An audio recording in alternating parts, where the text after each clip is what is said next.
that's what my next guest does live on stage. Gregory Charles is going to be opening this year's Montreal Chambre Music Festival. He's got a one-man touring show, L'Air du Temps, and he'll be playing it for the first time in Montreal on June 7th at Pollock Hall. And he joins me in studio, and you just sang along and played along on the desk. Yeah. We don't have a piano, but I imagine it. I did not know you were going to do that. It's so fitting.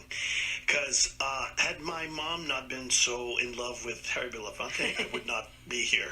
Why? I'm pretty sure that I think all of my mom's boyfriends were black. I don't know that she had a white boyfriend ever in her life, and I think it was in big part because of Harry Belafonte and Sidney Poitier. I think the two of them are responsible for that. Now, tell me about L'Air du Temps. What is the concept behind it? Listen, it started when I was 9. I was sick that year, and my mom kept me at home. I didn't go to school, and my mom, she wasn't officially a teacher, but I think she really enjoyed it. So she said, we have 200 days together, and for every one of those 200 days, we're going to study music that came in the 200 years before you were born. So she started in 1768, and we spent so much time in the library and going through encyclopedias and going through records to figure out when music was written. And at that point, I was 9, I had been playing classical music for a while, and she thought it was the perfect way to help me understand the context in which classical music was written. So when you know when it was written, you know that Mozart started being productive around 1768. One of the last Bach children was in London. Beethoven was born in 1770. And when you know the context, then it changes your idea of music. You understand music differently. You understand composers differently. So she did that every day for 200 days. What an extraordinary woman. And it went from 1768 to 1968, because that's the year I was born. And so the rest of my childhood, my mom would play this game with me and say, okay, 1856. And then I'd say, oh, come on, 1856. That was Mozart's 100th anniversary. And that's the year Liszt conducted the Requiem. And so on and so on. And so I knew stuff for every year. And then every time I heard a new song or a new piece of music, then I would add it to my personal brain library and know, oh, okay, so this music is from that year and this connects with this. And then everything that happened since then, since I was 9 years old, since 1775, since that time, yeah. Okay, so what happens in the show is what? People call out, how does it work? Yeah. They say, 1672. 16 is a bit too far because... 17, right, sorry, 1872. Yeah, okay, so 1872, I will go, okay, that was a fantastic year. Bizet came out with L'Arlésienne that year. He's 3 years away from coming up with arguably the biggest opera ever, Carmen, which is in 1875. So there's a lot of stuff going on. Saint-Saëns is a star back then. Tchaikovsky is at the beginning of his career. So what I'll do is I'll tell the story music-wise, but also in general. Where are we? We're almost at the very beginning of La Belle Époque in Europe.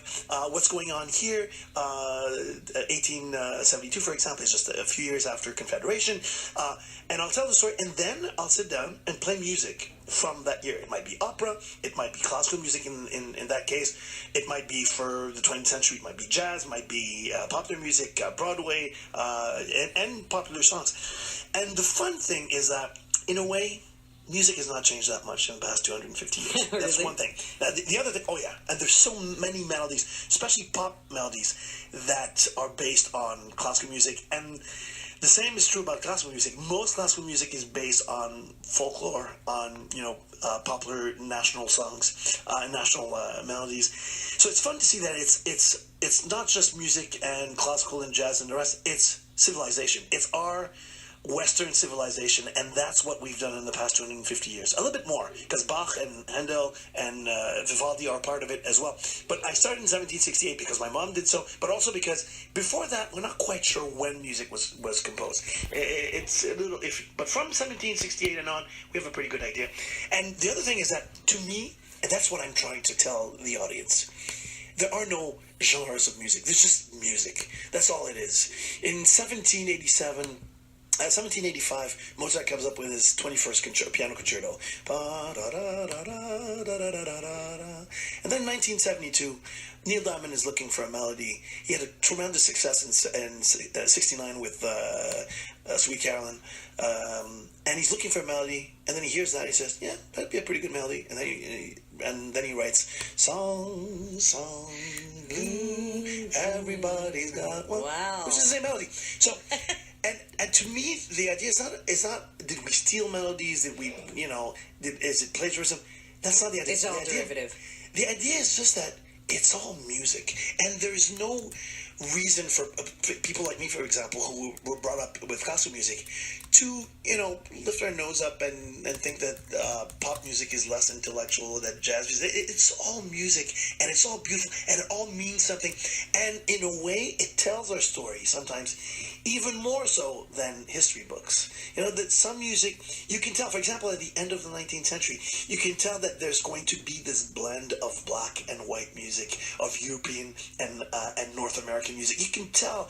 And there's a climax of that in the early 20th century, where every year you've got like a hit song, but also a hit classical piece. And the other thing that's interesting is that for people who don't know classical music that much, you find out in a show like mine that a lot of classical music, including opera, is not that old. There are a lot of songs that we still sing that are much older than some operas that we still see and listen to. Something tells me that you inherited your mother's teaching gene, as well as maybe her love for Harry Belafonte. We're going to take a quick break, having a conversation with Gregory Charles. We're going to check your drive, and then we're going to find out what is behind this show, L'Air du Temps. Traffic Center. I'm in conversation with Gregory Charles. He is doing a new one-man show, L'Air du Temps. Basically, you shout out a year from 1770 onwards, and he will tell you about it and play a little piece of music. A lot. Or a lot. Oh, sometimes I spend 25 minutes on the year. Yeah, I do, because there are years that are fantastic. I mean, Chopin made it to Paris in 1830, and there's plenty of stuff going on. Mendelssohn and Chopin and Schumann, they're all in the same place at the same time. Bellini is writing operas. There are some years that are fascinating in the 19th century, but also in the 20th century. 50 years ago, 1969, it's such an amazing year. First two albums by Led Zeppelin, last albums by the Beatles. Elton John appears. You've got some Canadians with great hits like Andy Kim with Sugar Sugar and other stuff. I mean, there's plenty of stuff going on, and that's just in English. Then you add French and German and other languages and classical music and Broadway, and there's years that are so fascinating. Some years are the best years in the history of music. I couldn't agree with you more, but I'm not the first person to be confounded by this. In fact, a review of the show said that you are actually a cyborg. How do you have all that in your head? Like, it's one thing to talk so knowledgeably about music. It's another to then turn around at the piano and be like, oh, this little ditty from 1836. Yeah, I know. Well, first of all, I've not been training for this show for 2 weeks. I've been doing this since you were 9. Since I was a kid. Yeah. And I guess my parents weren't that very rich, so and they entertained a lot. So my dad would prepare West Indian food, and then we'd move to the living room, and my mom would say, "Our son is going to play music for you." And sometimes I play classical music because I had competitions and concerts, but most of the time she'd go, "Okay, ask him a year or ask him a song," and then I think it's an entire life of being passionate about music. And also, I'm now convinced, and I hope kids, if there are kids listening or parents listening or teachers listening, everything is connected. All knowledge is connected. And if you're interested in sports, if you can add on elements of music and elements of military history and of economic history, then it all makes sense. So I could actually probably do a show about, Montreal Canadiens and their Stanley Cups the same way, because for me, when someone says, I don't know, 1959, okay, that's the fourth of 5 cups for the Canadiens, but it's also the year that Brel came up with Ne me quitte pas, and that Ray Charles was singing What I Say, and that's what happens. I see the year, and I see who won the World Series, and I see who was Prime Minister. I think the way to learn about history is through these, what seems like a detail, music, and sports and other stuff, and then everything connects and makes sense. But it's interesting, your sort of desire to teach, and you say you got that from your mother. It's funny because I was just thinking of two young musicians that I met the other day from Virtuose who were amazing. That was a show that you had something to do with. And I thought then, and I'm thinking now, that we just don't have that kind of music education anymore. The average person doesn't have that sort of general knowledge. We don't, and it's very, very surprising. It's sad, I think. It's surprising because, in a way, in the 19th century, in the late 18th century, that's the only way musicians got to learn. They would learn pretty much everything that had come before them, and then they would add on to that. And now the funny thing is, back then they didn't have records, and they didn't have radio stations. It was hard to learn everything that had happened before them. Now it would be easy, and we're not doing it. We're like we're focused on what we're doing. A lot of musicians are focused on what they're creating, and sometimes you will tell a musician, what you just did sounds a lot like this other thing from 40 years ago, and they'll authentically tell you, I have no idea. And to me, that's surprising. Yeah. I mean, it's a good thing. Sometimes they have to say that because they're in a court of law being sued. Sometimes they just have no idea. And I think it's so important, music-wise, to have a concept, a perspective on when things happen and how they happened. It's important for other things. It's important for politics. I mean, pretty much everything that's going on south of us is going on because people don't know their history. They don't know about Catilina and Cicero and what happened at the end of the Roman Republic, because otherwise they'd say, hey, this is exactly what's happening to us. I think we need historical knowledge just to figure out who we are. But in the case of music, there's a secret there in the songs, in the music.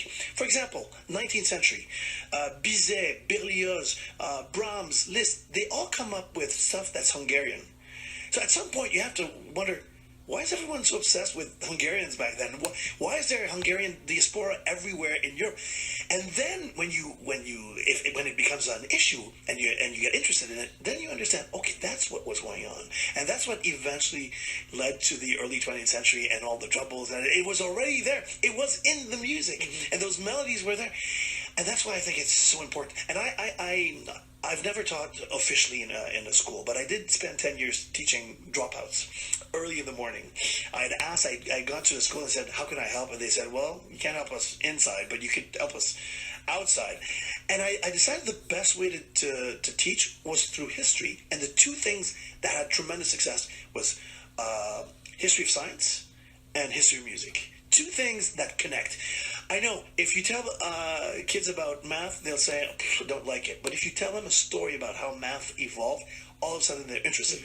I think the same can be said about music. Music is so connected to who we have been, who we are, and who we will be. How do we relate to one another in times of crisis? Through music. How do we relate to one another in times of nationalism? Through music. Grief, birth, patriotism. We always relate to each other through music, so it cannot be just a detail. And I'm baffled to see schools closing down, shutting down music programs. I understand that they have frustrating. There's resources, but I just can't believe it. It's like the basis for everything else. So many people say that the music today is no good. I mean, for someone like you who has this perspective of hundreds of years, is this are we in a trough? Because there must be periods where I think it's blossoming. No, I think this period is super interesting.